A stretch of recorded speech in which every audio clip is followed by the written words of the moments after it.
Hi everybody, thanks for viewing my project for the capstone milestone number 4.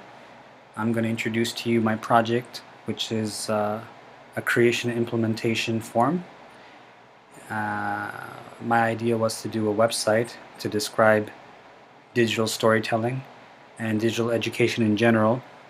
So I've decided to use Wix.com. I think it's a very effective and useful website or useful tool. It's the first time I'm using it, and I'm very impressed and I'm very excited to use it and hope to use it again in the future. It has lots of options, easy to use, and I'd recommend it for anybody who wants to make their own website. For now, it's called PR York MSA at wixsite.com/education. So again, this is just a pilot website for now. If I do want to change this long website, which I do plan to do, I do need to subscribe and get a more premium membership. But for now, the free option is pretty good. So I'm just going to go right in the website and just do a little walkthrough. This is the introductory page. I find is a very good hook, or a very good way, or it causes a lot of interest of people who want to learn more. So how students are learning is changing. Are we? So I pose that question to educators, to parents, to students, to teachers, and I feel it's a good introduction to the whole concept of digital education. Now that we're entering the website, this is the introductory page. I decided to call it Digital Education Solutions. So I hope to provide solutions for whoever's interested in learning more about how to use technology effectively in the classroom with the multiliteracy pedagogy and everything else that we've learned during the course of our experience in the MED program. MPED, sorry. So here I describe a little bit about education in general, what it is. I actually did some search online, and I did find that there is no such thing as education. There is a digication, but there's no such thing as education, so I do feel that I've coined the term. And I do hope to call this website www.digication.com in the future. The website is intended to help parents, educators, and people who are generally interested in technology and education to understand why it's important for children today. So this is something that kids definitely do need to know in a changing environment and is part of a 21st century learning experience. Now, on the bottom you can find a mailing list which you can join. Here you can put in your email address and you can subscribe so you can stay up to date with the latest posts or anything that I add to the website. More specifically, it's focused on digital storytelling. Digication is just a general, broader umbrella that describes digital storytelling, but I like to keep it general with a specific focus on digital storytelling, which I'm going to get into more. Now, what is digital storytelling? Here I describe a little bit about what many of the journals and research and literature have explained what digital storytelling is, and I describe a little bit about the changing, like I mentioned before, the changing landscape of storytelling and how to share information in new and exciting ways. So we're going to move on, and we do have the menu on top, but I've decided to make it a bit more user-friendly, where you can decide to click on top, or on the bottom you can just keep going step by step, which I personally prefer. Now, why move towards digital education? I've presented 3 reasons, important reasons, why teachers and educators and parents need to start thinking about to digicate or to implement an education using technology and maximizing it to its potential.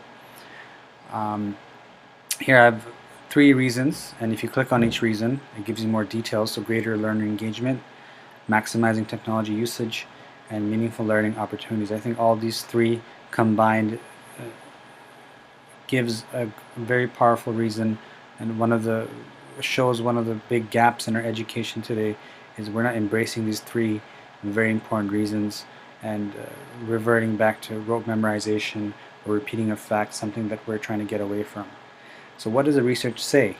So here I give the reasons why, and here's more of the what. So it's based on a theoretical framework that we've covered: multimodality, constructivism, and cognitive pluralism. And I've described in detail each theory and how it applies to digital education or digital storytelling in general. Now this is just a theoretical framework. Now to get into more detail and specific reasons, I've divided into 6 sections on why you need to implement digital education into your classroom. Audience, so audience, what are the benefits for an online audience? Collaboration, how does it encourage better teamwork? Engagement, how are students more engaged? Is it meaningful? Learner-driven, and multimodality. So how does it engage our multiple intelligences and so on? So you can click on each reason and it'll give you greater details. So here I based it on all the research that we've done during the process of our program, in the MPED program, engagement, motivation, and so on. So I won't go through everything here. You can check it out yourself. I'm going to move on to the next section.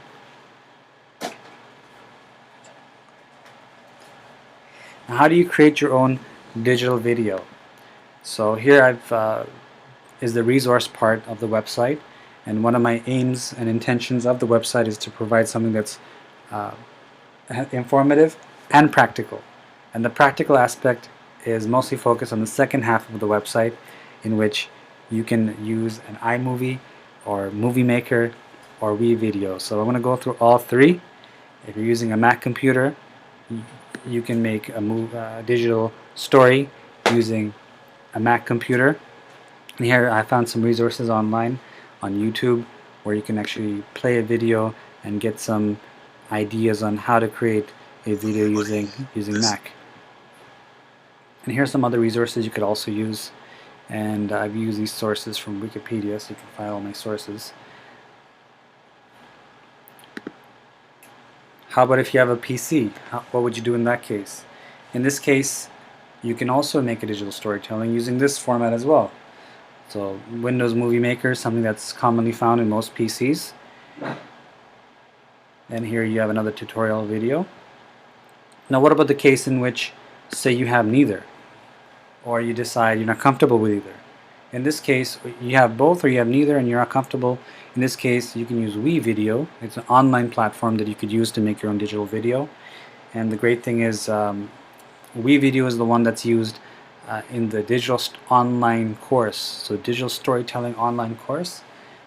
The difference between this and this online course and the other 2 I showed you earlier is this course is a very detailed course that I found online. It's freely available, and it's taught by professors Bernard Robin and Sarah McNeil from the University of Houston system.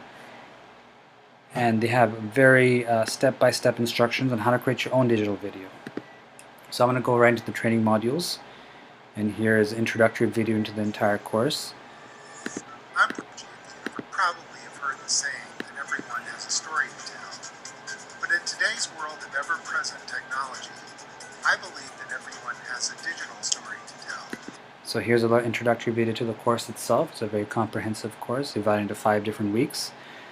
And you can actually enter the course yourself and take it in your own free time. So if you really want to learn step by step, you can go into the first week, and each step has a video dedicated to each step and types of digital videos, selecting a topic and so on. You can go through each week yourself, and once you finish the entire course, you can actually download a certificate of achievement, which I've included just as an encouragement for people who finish the entire course. So here you go, you can print that out, put your name on there, or give it to a parent or student or whoever's finished it. And I think it's a very effective way of putting information together. So this week 1 to 5, it's a very excellent, much needed course that's freely available, and you can find it online. And I've just organized everything that I found online into one space. So we can also go on to the next section, which is the resources to use. So if you want more information, here's our important books and scholarly journals, videos, and so on. Here are 3 important books that I've used. I've used this one for sure, and there's more resources online. You can download it on Kindle version and so on.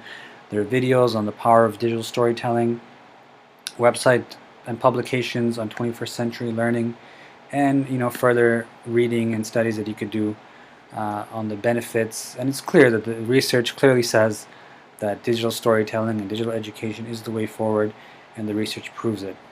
I've also added a blog which will help me add further information as I move on and increase and lifelong learning and so on.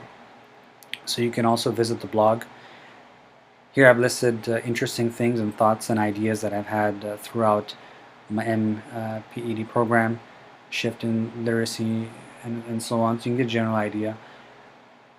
This part is particularly important: limitations and constraints. So in creating this website itself, we were asked to think about the limitations and the constraints of the process of creating the project, or adding like a general reflection. So I've added my little reflections over here, 3 or 4 reasons or constraints that I experience in coming up with a website. So I've listed it here, so if you'd like to read that, you could do that too. And I'm going to go on to the very last section.